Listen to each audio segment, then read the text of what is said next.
Жақсы. Енді бүгінгі сабағымыздың жаңа тақырыбы біздің объектілердің 3D модельдері.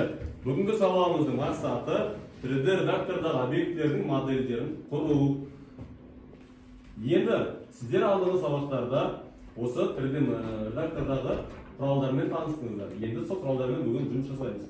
Демек, бүгін біз күнделікті қолданып жүрген шай ішетін немесе кофе ішетін стақанның үш өлшемді объектісін жасайтын боламыз. Ол үшін бірінші жұмыс бөлімінен SketchUp Make бағдарламасын іске қосып аламыз. Бәріміз бірге қосып аламыз. Және шаблон ретінде простой шаблон метр таңдаймыз.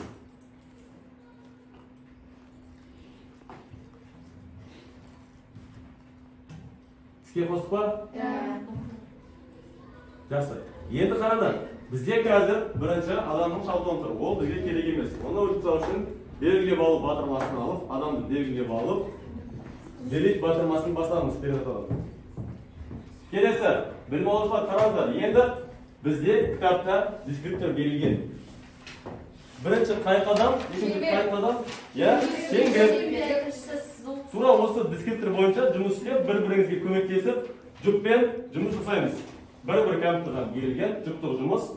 Ал енді біреуіңіз айтып отырасыздар, біреуіңіз сол пәрменді басып теріп отырамыздар.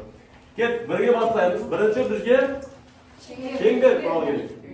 Таңдаймыз шеңбер құралын. Сосын кеңістікке сызамыз шеңберді.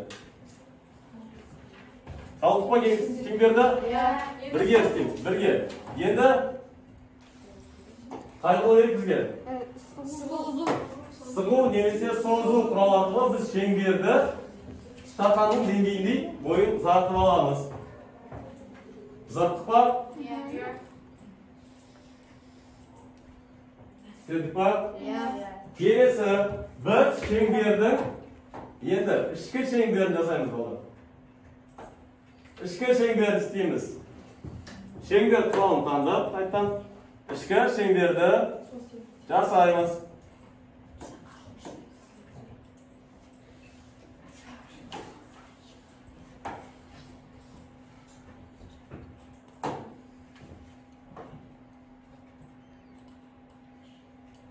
Және де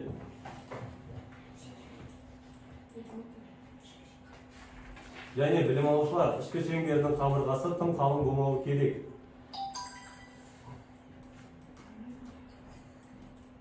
Ішкі шеңбер салдық па?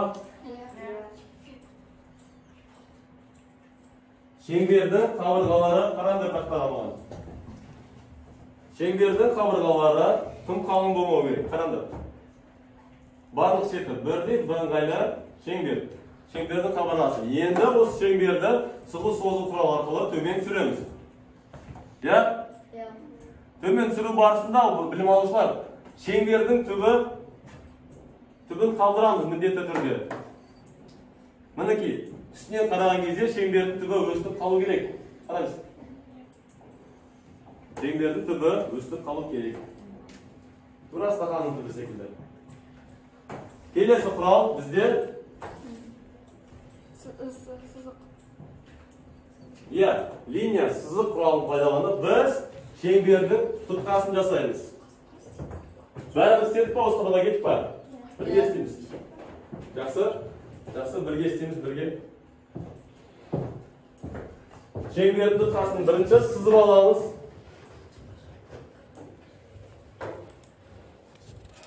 Сызғаннан кейін келесі біз доға құралын аламыз. Екі нүктелі доға. Тақталарында екі нүктелі доға құралын алып, сызықтың бойымен доғаны сызамыз. Жақсы. Енді доғаның ішкі доғасын сызамыз. Біз енді тұтқас деп отырмыз ғой. Тұтқаның ішкі доғасын сызамыз.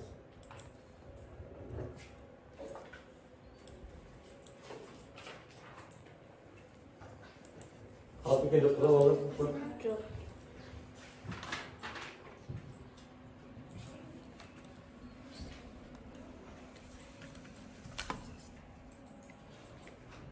Тұтқаны салып болғаннан кейін біз қайттан сығу созу құралын пайдаланып Тұтқаның қалыңдығын өлшейміз. Қалыңдығын шығарамыз тұтқаның. Жақсы? Жақсы, қойдырды.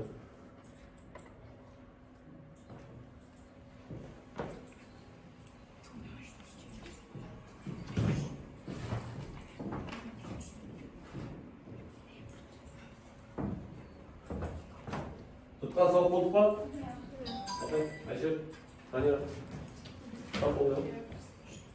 Келесі. Белгілеп алу құралын пайдаланып, біз тұтқаны белгілеп аламыз.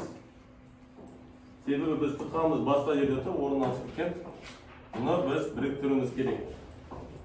Белгілеп алу құралымен біз тұтқаны белгілеген кезде, тұтқанымыз біздің белгіленеді, түсі өзгереді. Келеді па? Келесі переместит құралын пайдаланып,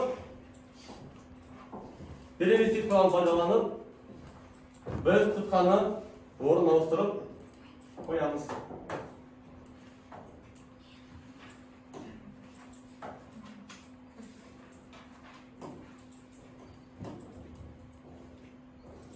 Тұтқаның орнын ауыстырып қоямыз.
Бәріміз болып па?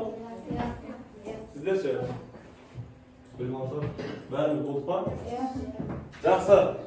Енді тұтқаның орнына қойсақ, біз объектінің үш өлшемді моделін жасап шығарған болдық.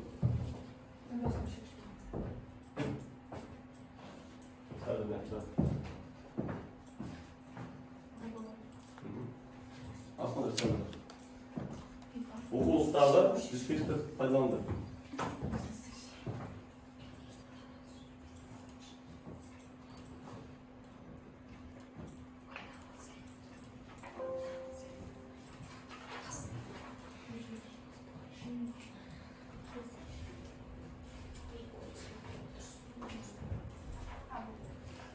Болды па?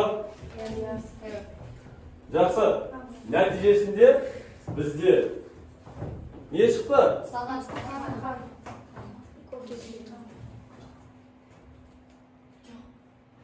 Санап болдыңдар ма? Нәтижесінде бізде осындай шыны ыдыс шықты. Кофе ішетін немесе шай ішетін ыдыс шықты. Жақсы оқасыңдар? Ыдыс шықты. Балалар, бүгінгі сабағымыздың мақсаты қандай біздің? 3D редактордағы объектілердің модельдерін құру. Біз 3D редактордағы объектілердің моделін құрдық па? Құрдық. Үш өлшемді моделін құрдық. Демек, бүгінгі сабағымыздың мақсатына біз жеттік. Және енді бүгінгі жұмыстарыңыз бойынша бізде Адыл Нұрислам екеуіне 5, бірінші бітті, Асыл екеуіне 5, бірінші біттіндер. Сіздер, Мерет Данира, сіздер 4, сіздер жұмыстарыңыз ең шамалап отыр.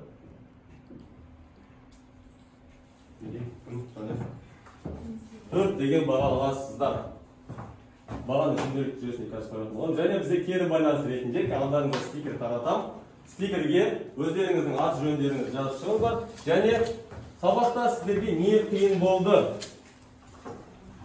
Бүгінгі сабақта қай құс қиын болды? Қай құрал сіздерге қиын болып көрінді? Соны толымен жазып шығасыздар.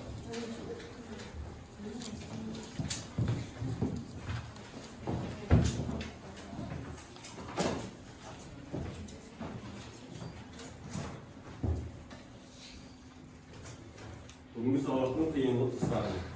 Не түсіндім, не үйрендім, не қиын болды? Жас шындар, айтып.